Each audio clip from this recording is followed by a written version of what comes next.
South Africa অনূর্ধ্ব-19 দলের বিপক্ষে বড় জয়কে যেন অভ্যাসে পরিণত করে ফেলেছে বাংলাদেশ। এর আগে প্রথম ম্যাচে বিশাল জয়ের পর দ্বিতীয় ম্যাচেও স্বাগতিক যুবাদের 104 রানে হারিয়েছে আজিজুল হাকিমের দল। ফলে 2-0-তে এগিয়ে থেকে 3 ম্যাচের ওয়ানডে সিরিজ জয়ও নিশ্চিত করেছে তারা।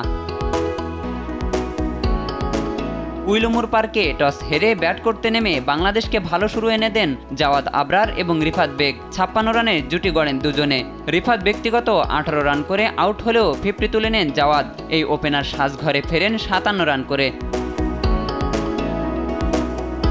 এরপর উইকেটে এসে দলের হাল ধরেন অধিনায়ক আজিজুল হাকিম এবং রিজান হাসান। 50 তুলে নেন দুজনেই। আজিজুল 67 এবং রিজান করেন 52 run.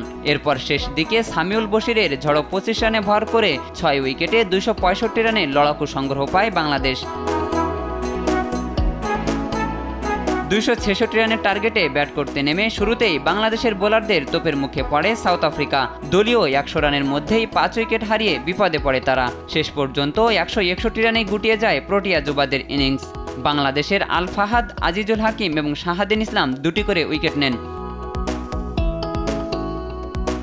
Shahinur Alam, sports desk, দেশ টিভি।